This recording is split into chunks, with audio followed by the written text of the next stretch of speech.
কুড়িগ্রামের ফুলবাড়ীতে ফুলবাড়ী সদর ইউনিয়নের কুটিচন্দ্রখানা বিএনপি ও অঙ্গ সহযোগী সংগঠনের মতবিনিময় সভা ও শারদীয় দুর্গা উৎসব উপলক্ষে হিন্দু সম্প্রদায়ের মাঝে বস্ত্র বিতরণ করা হয়েছে। শনিবার উপজেলার আব্দুল্লাহ বাজারে ফুলবাড়ী সদর ইউনিয়নের কুটিচন্দ্রখানা অ্যাওয়ার্ড বিএনপির আয়োজনে ও বিএনপির অ্যাওয়ার্ড সভাপতি শাহজাহান আলীর সভাপতিত্বে শারদীয় দুর্গা উৎসব উপলক্ষে হিন্দু সম্প্রদায়ের শতাধিক দুস্থ নারী পুরুষের মাঝে বস্ত্র বিতরণ করা হয়েছে।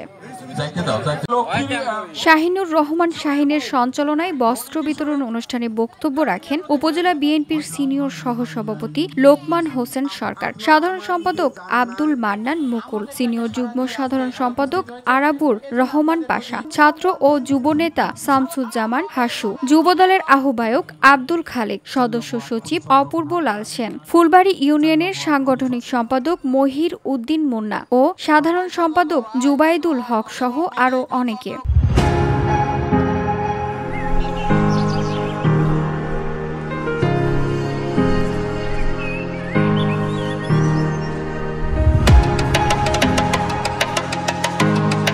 এ সময় বক্তারা বলেন, উপজেলা বিএনপি সহ সকল অঙ্গ ও সহযোগী সংগঠন হিন্দুদের পাশে সবসময় ছিল। শারদীয় দুর্গা উৎসবের শান্তিপূর্ণভাবে উদযাপন করতে সবসময় উপজেলা বিএনপি পাশে থাকবে।